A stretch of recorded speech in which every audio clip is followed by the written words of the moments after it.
ताज़िया को शराइत के साथ अगर बिठाया जाए तो जायज़ है, लेकिन वो शराइत पूरे करते नहीं लोग। अस्सलाम वालेकुम नाज़रीन, मैं आपका छोटा भाई मोहम्मद अनस रज़ा क़ादरी और आप देख रहे हैं हमारा यूट्यूब चैनल संभली नेटवर्क। अगर आपने हमारे यूट्यूब चैनल को सब्सक्राइब नहीं करा तो सब्सक्राइब करें और बेल आइकन दबाना ना भूलें। तो आज हम टॉपिक लेकर के आए हैं कि मुहर्रम उठाना जायज़ है या नाजायज़ है। तो चलिए वीडियो को स्टार्ट करते हैं और सुनते हैं मुफ्ती सलमान अज़हरी साहब का बयान। इस वीडियो को अपने दोस्तों में ज़्यादा से ज़्यादा शेयर ज़रूर करें। चलिए तो स्टार्ट करते हैं वीडियो। ताज़िया जो है इसका मसला मुख्तलफ भी है, इतना मैं बताऊंगा, कंफ्यूज नहीं होना। ताज़िया को शराइत के साथ अगर बिठाया जाए तो जायज़ है, लेकिन वो शराइत पूरे करते नहीं लोग। और हमने अगर इतना ही शोशा खोल दिया तो बड़े बड़े दरवाजे लोग खोल देंगे। बात सिर्फ इतनी थी ताज़िया की, इमाम हुसैन का जो रोज़ा है उस रोज़े की शक्ल की कोई चीज बना करके आपने रख दिया, तो किसी भी बुजुर्ग के रोज़े की शक्ल बना करके रखना मुस्तहसन है, कोई हराम काम नहीं है, नाजायज नहीं है। जैसे हम गुंबद खजरा बनाते हैं, खाने काबा बनाते हैं, होता है गुंबद खजरा जहां होगा हम ताजीम के साथ देखते हैं, लेकिन उसके साथ अगर ऐसे मामलात हों कि इसको लेकर के सड़कों पे हम घूमेंगे, नाचेंगे और फिर इस पर चढ़ावे करेंगे, फिर इसके साथ अपने अपने अकीदे जोड़ लेंगे, तो यहां से शैतान फिर गुमराह करना शुरू करता। कि चंद सालों पहले हमने देखा बहुत खुरापात हो रही है, एक जगह हमने कहा मना है, उन्होंने फौरन उसको ख़त्म कर दिया, नहीं करेंगे। हाँ, मैंने ये कहा कि ठीक है, मौला हुसैन के रोज़े की शक्ल बनाओ, हर घर में बना करके रखो, याद के लिए अच्छा, अपने बच्चों को दिखाओ कि ये मौला हुसैन का रोज़ा है।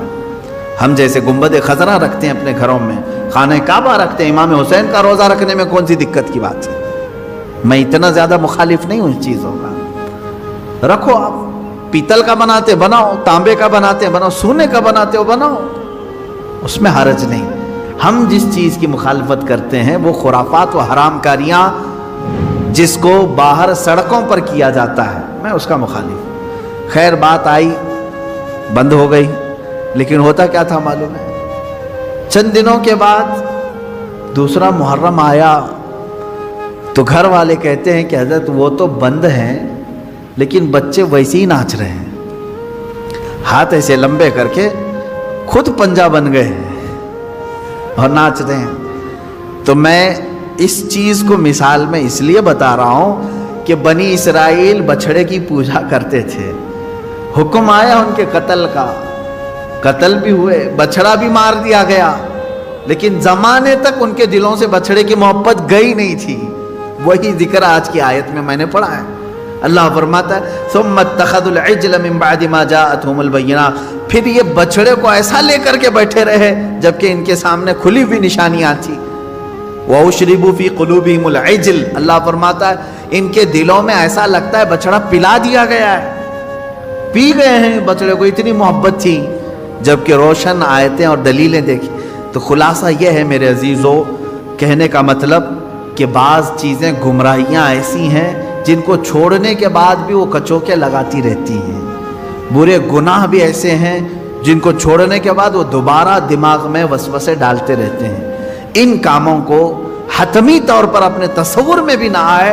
अऊज़ु बिल्लाहि मिन शर्रि शैतानिर रजीम, कसरत से पढ़े, अऊज़ु बिल्लाहि मिन शर्रि शैतानिर रजीम, मिन शर्रि शैतानिर रजीम। ऐ अल्लाह, मैं पनाह मांगता हूँ तेरी मरदूद शैतान की इन शरारतों से जो मेरे दिमाग में डाल रहा है। तो ये उसी की तरफ से होती हैं, वो पुराने रास्ते पर ले जाना चाहता है, गुमराही की तरफ लाना चाहता है। वो खराबियां जिनको तुम छोड़ करके आए हो याद दिलाता है, एक बार और चला जाओ। इसके लिए कसरत से ये पढ़ा करें, जब जब ऐसा वसवसा आए कहें अऊज़ु बिल्लाहि मिन शर्रि शैतानिर रजीम। आज ही सुबह गुनाह से तौबा किया, सोचा कि नहीं करूंगा ये गुनाह, लेकिन रात होते ही फिर ख्याल आया एक बार और कर लूं। मैं बता रहा हूं फौरन उस वक्त ये पढ़ो, अऊज़ु बिल्लाहि मिन शर्रि शैतानिर रजीम। ऐ अल्लाह, मैं तो छोड़ चुका था शैतान मरदूद, फिर मुझे ला रहा है वसवसे, मैं तेरी पनाह मांगता हूं मरदूद शैतान की शरारतों से। یہ باتیں یہاں تک ختم